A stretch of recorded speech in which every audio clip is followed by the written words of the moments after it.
Good morning, everyone, and welcome. Let's start with a prayer together.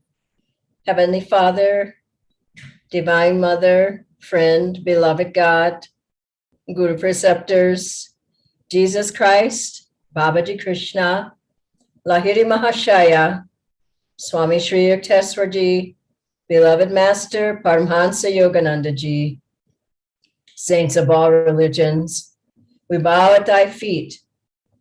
We ask thy blessings on this satsang. We ask for thy presence in our thoughts, in our hearts, in our minds. We are thy children. Receive us and bless us now. Om Shanti, Shanti, Shanti. Let's hear a song by Swamiji and then an excerpt from a talk by Swami Kriyanandaji. Welcome again.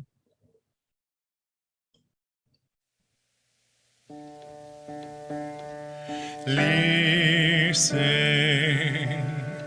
listen, whispering within your soul,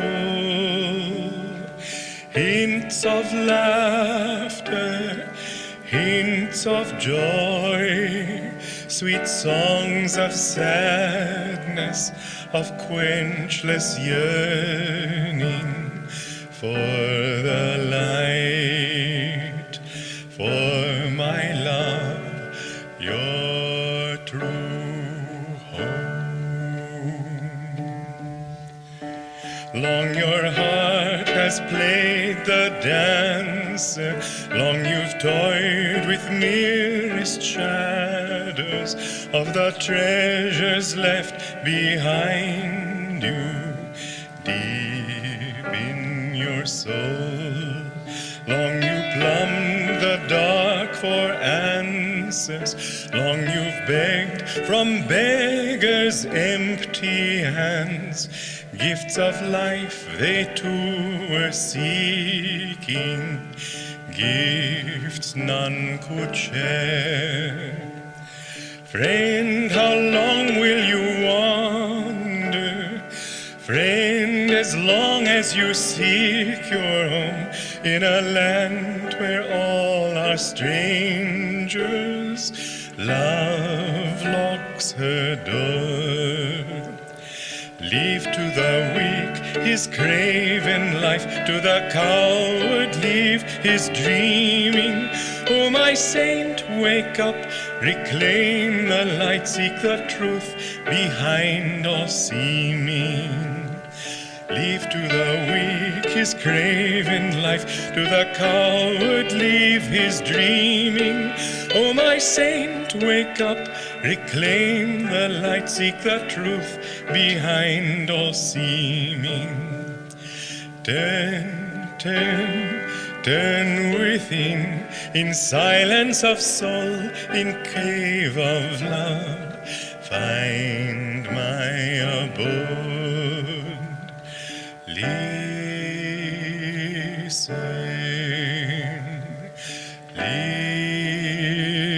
listen, whispering within your soul, hints of laughter, hints of joy, sweet songs of sadness, of quenchless yearning. For the light, for my love, your true home.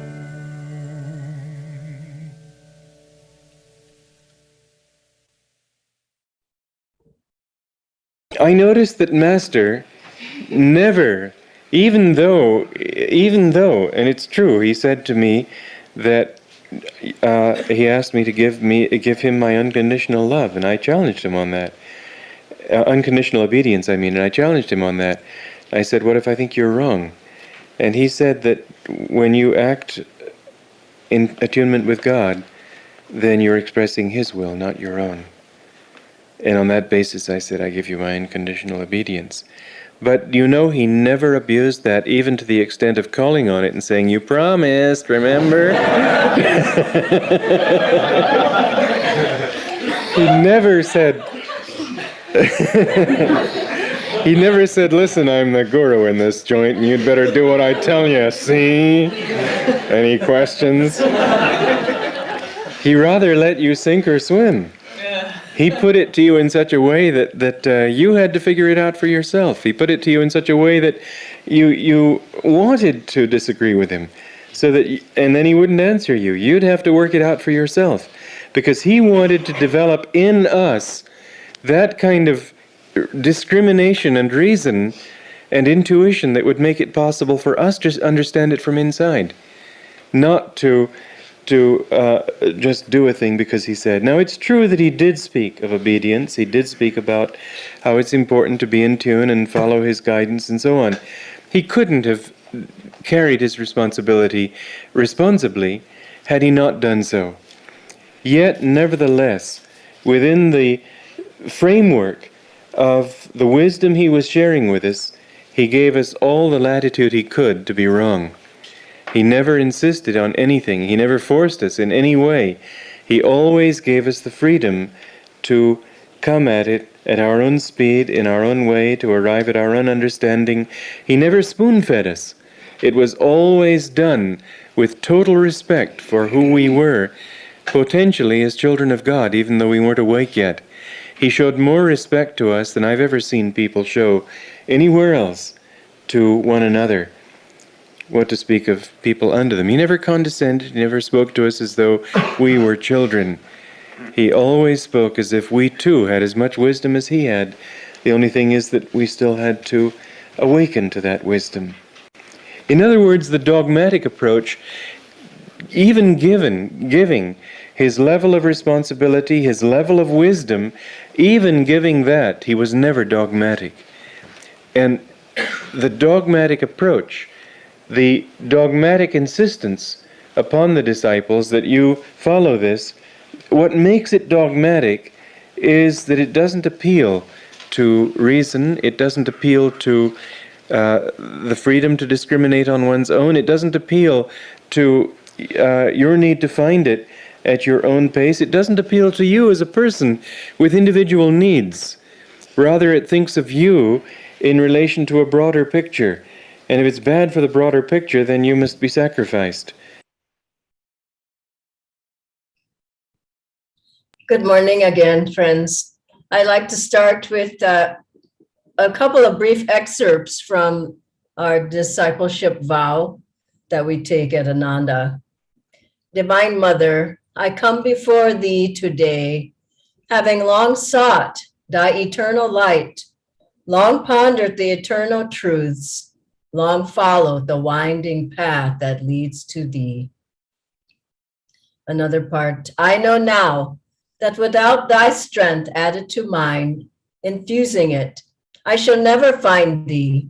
Thine is the power, the grace, the infinite glory. And finally, with loving faith, now I seek thee. Through the ray of thy light that thou hast offered me, I will ascend to thee, not by my power alone, but by the power of thy infinite love. I am thine mother. Be thou eternally mine. They're such beautiful words.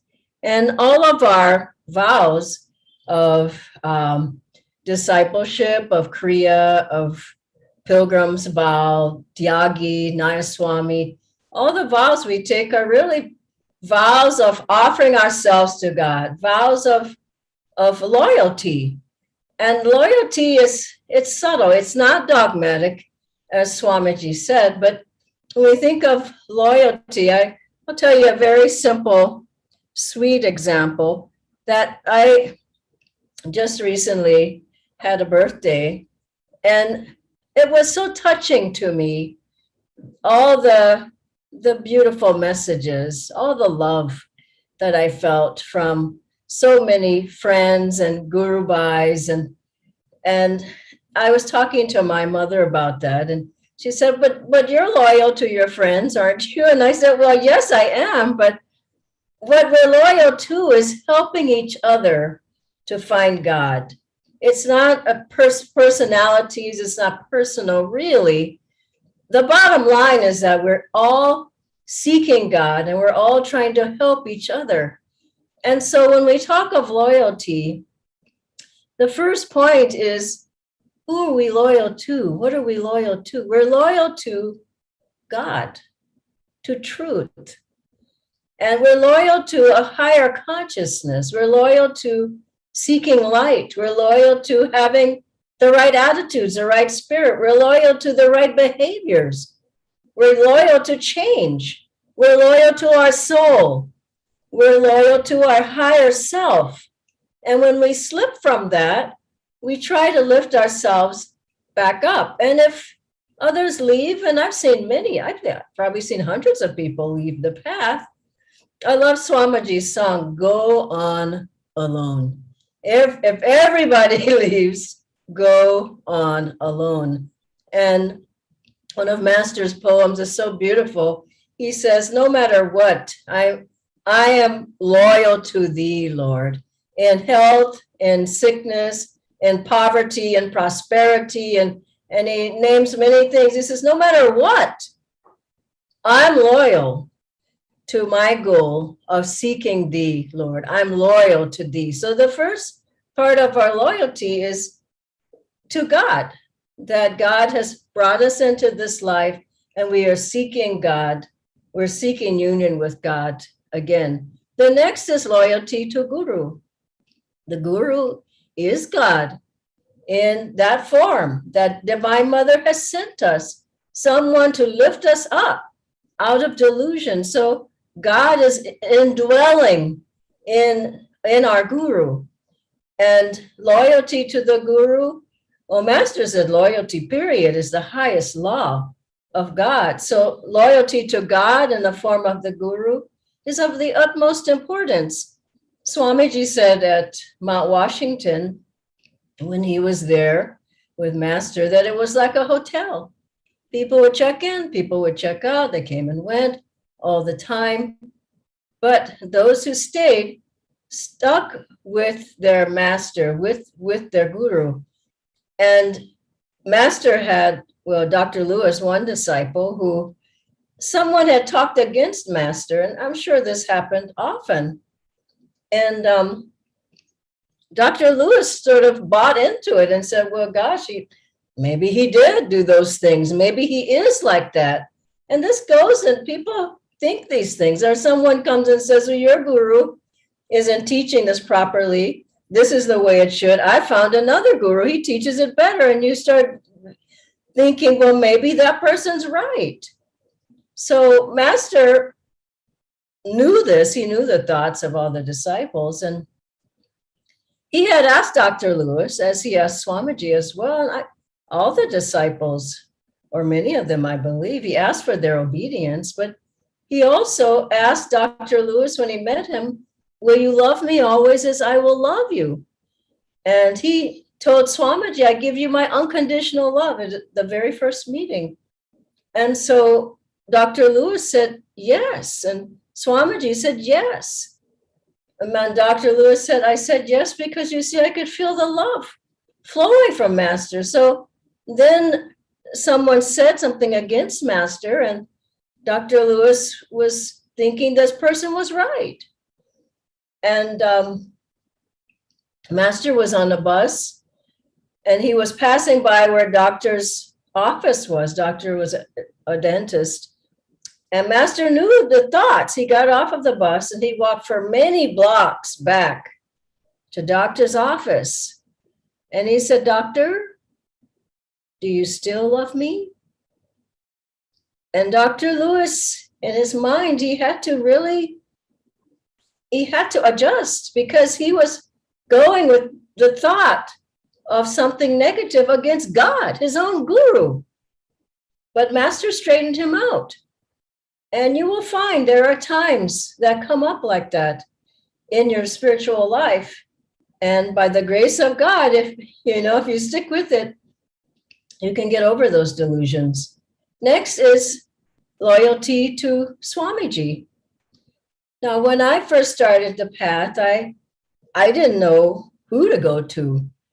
I mean, I didn't know there was anybody to go to. I was studying with SRF because I was born and raised in Los Angeles, and I read Master's book. I heard his shrines and places, churches were there, so I would go. But I always felt that there were other people like me. Where was my family? Where's my teacher? And lo and behold, by God's grace, Master, he led me to Swamiji. And I went to Swamiji, and he said to me, his first words were, "This is your home. You should think about being here, living here."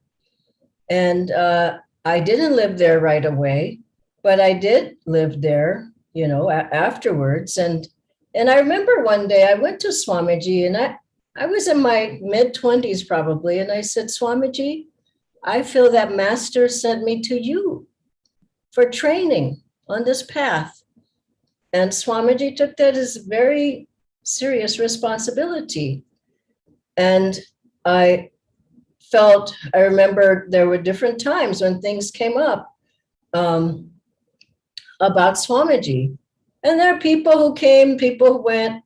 I remember a girl, she was so negative. She just said so many unkind things. And she finally left Ananda. There are many people like that over the years. And I'll never forget Swamiji's words about that woman. He said, I was shocked. He said, she will never find God except through this channel. Meaning it's divinely ordained. You can't go pick your teacher. Oh, this one, I like this one speaks better. Oh, this one is Indian. This one is not, this one's American. Divine Mother picks the teacher.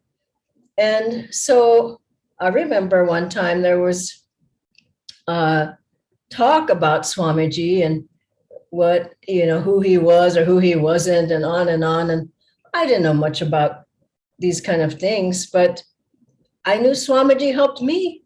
I wasn't going to just walk off. And I remember one day I was in a turmoil about something that somebody said. And I went home and I meditated, and I just asked Master, I said, is this my teacher? Is not my teacher?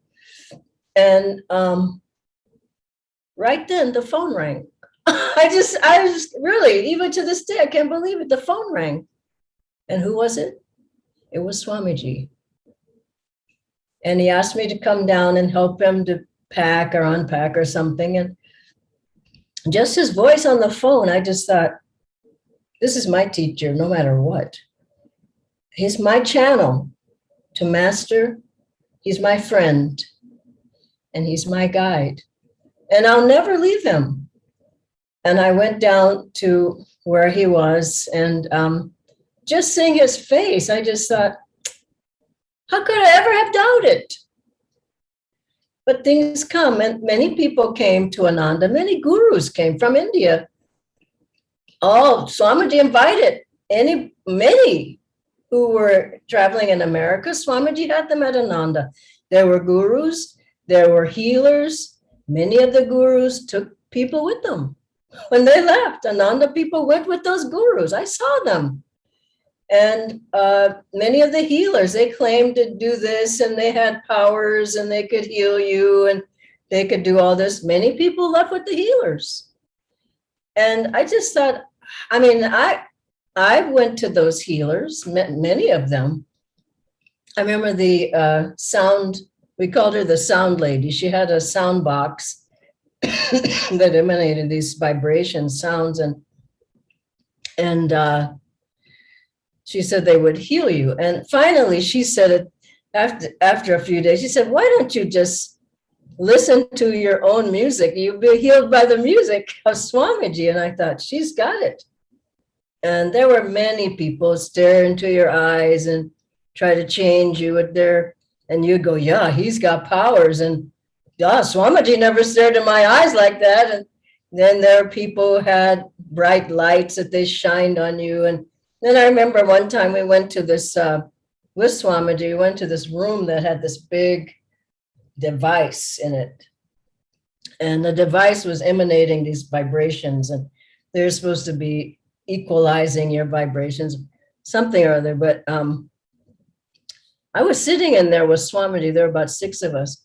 And after a while, I just thought, why do we need this machine? Because he's the one that's got the power. This machine doesn't have anything compared to Swamiji.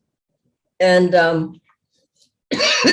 remember one time when I first came here to India, I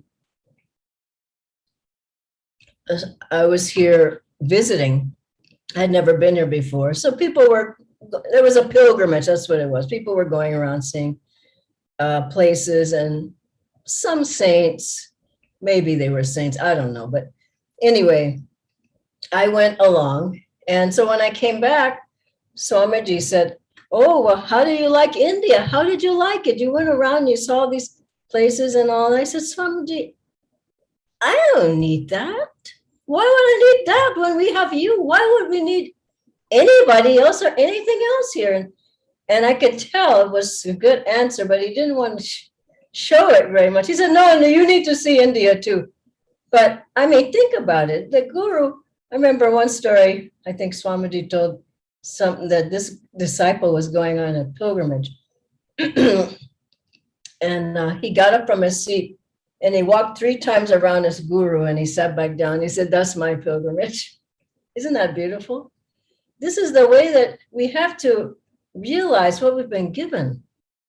A great guru, and my goodness, the privilege to have been with such a great disciple, direct disciple of Master, who was willing to give his life to train us, even still, through his recordings, through his talks, through the music.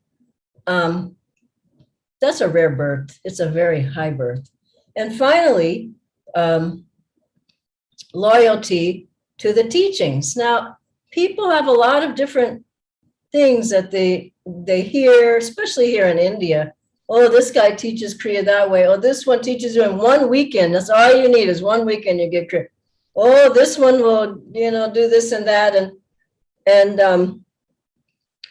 I've been shocked, honestly, because I've seen people come and take Kriya, and then soon after they're doing something else. It's not loyalty to the teachings. And I remember one lady said, oh, well, I was at a satsang, and this guru, and he was supposed to have powers. He was talking, and then suddenly at the end, he gave Kriya. He was telling me this, and I thought, surely she would have left at that point, but she didn't. She stayed. I said, why didn't you get up when he was going to give the Kriya, when you have the Kriya already from Ananda? Oh, no, I just thought I'd get it again. And think about it. And Swamiji himself went through that.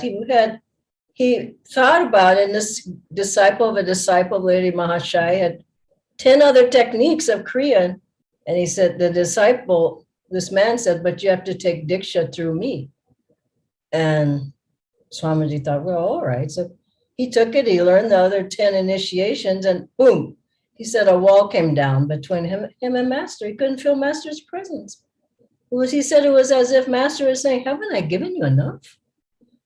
And so people say, oh, I'm doing something just like energization, just like Hangsa, just like the old technique.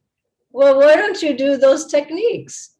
And as you do, you realize, wow, what a treasure we've been given. And so loyalty to God, loyalty to Guru, loyalty to Swamiji, loyalty to the path, and my goodness, loyalty to yourself, to your higher self, to your own soul, to what you said you would do in this life, loyalty to finding God. God bless you all. And I'll ask Nitendra to come on screen now. We have a few questions. Thank you, Dhyanaji. I'm just sharing the questions here. Okay.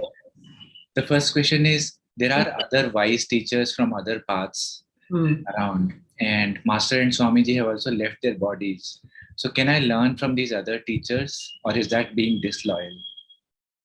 Yeah, this is the way Swamiji put it to us. Inspiration is fine, instruction isn't. So there's a difference between going to someone and getting inspired or sitting there and learning many more techniques that only cloud your mind. And Swamiji said that he only went to visit saints and different, I don't know, some were masters, maybe they weren't. He said when he was firmly on his path.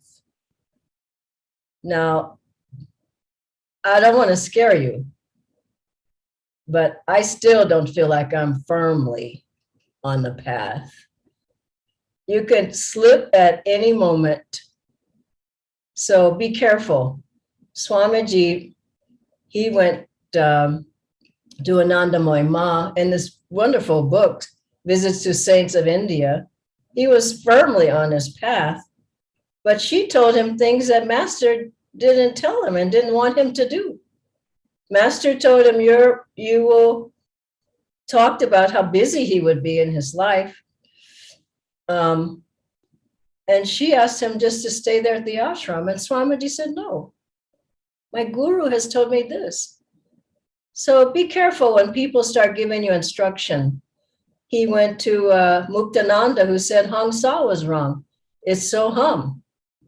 And Swamiji, he got confused on that point till he saw Swami Narayan, who said, in all the Vedas is Hang Sa.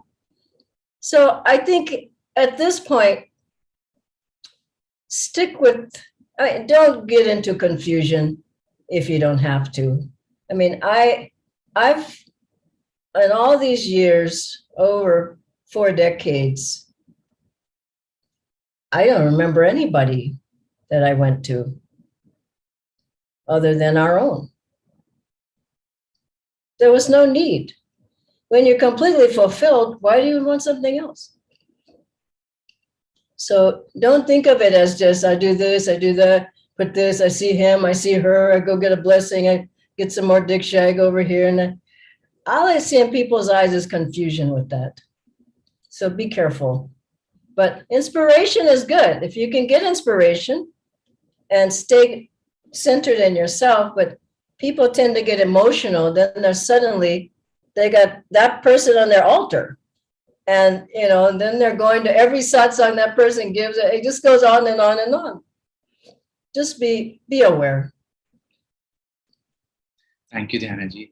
You answered this partly, but just to get clarification. So if I find that I get more out of some other energy and meditation techniques than ours, then can I add those to our techniques? I think it depends on what it is. I'll give you an example. Reiki. Now, some of you may do Reiki. I did Reiki, but why do I need to do Reiki? I mean, I just don't need to do it. I do master's healing techniques, bus. I get a lot out of that. But at the beginning, I thought Reiki was it. And I had all the initiations were. I was at Ananda. And one day I was with Swamiji in the car and I was just telling him so much about Reiki and how my hands were vibrating. I was healing the people. I just can't believe I was that dumb. And he didn't say anything. He sat in that front seat and he just went, And I thought, oh, that's not a good And then he said this, boy, it just went into me like an arrow. He said, maybe I should practice. No, maybe I should learn Reiki. And I just went, what? You don't need that. But what was he saying? You don't need it either. It took me a long time. I dropped it soon after, but it took me a long time to understand the point he was making. So ask Master. If there's some practice, something you feel to do, ask Master. Is this right, Master? Ask your guru. Don't just start doing things and I'm doing, and people get, what it is. And this is where I was, ego. I'm doing this. I have some power. Don't fall into that trap. It's not worth it. It'll take you lifetimes to get out unless Guruji can lift you up. I hope that's helpful. Just two more questions, Janaji. Okay. One is, what do Master's word, to those who think me near, I will be near, mean? And how can I really feel Master near? And also, how can one be loyal to the Guru who is no longer in his body? Yeah, well, he gave those words himself. To those who think me near, I'll be near. And the same with Swamiji. I asked Swamiji, when you're gone, will you be able to help us as much as you are now, you do now? And he said, I really hope so. And he meant, are you going to be there? Basically, he was talking to a class, a satsang. But yes, through prayers to Master, talking with them every day, tell him your innermost thoughts, offer him your heart, offer him your love, your devotion, problems, talk to him. And I think the difficulty is people don't listen. They might talk, but they don't hear. I don't understand what I mean. They're never listening and watching for the answers. Start from today to listen and look for Master's hand in your life. And I bet you're going to see it in thoughts and inspirations and various ways. Help. I've seen it so many times. I have so many examples of it, but I'll tell one short one. I can't tell the whole thing, but I was wanting to do a particular Ananda project recently, and I didn't know how to do it. It was like overwhelming for me to try to even think about it. And I just gave it to Master. I'm happy to do it, but how can I do it? Within 2 days, he gave me a sure sign, a very clear sign to move forward. And I'm sure if you look in your life, you will see those signs, but listen and watch and feel. The Guru, he's always trying to talk with us. Now, you have one more? Yeah, the final one is, can I play chants from other paths or the traditional Indian ones? Of course, I also play Masters and Swamiji's as well. Now, that's a big question. Swamiji always played the traditional Indian ones. That there's a few, there's not a lot that he would play, but in the beginning of Ananda, we didn't have any other chants. So we would be singing, the traditional ones from here. And he would always sing Hymn to Brahma, no matter what. I mean, all through the years. That was the first chant. And then he would play some chant of Masters, typically Door of My Heart. The last many years of Swamiji's life, he played one chant, Door of My Heart. And he loved it. And, meaning you don't have to sort of just have this shopping mart of chants. If one chant opens you up, that's all you need.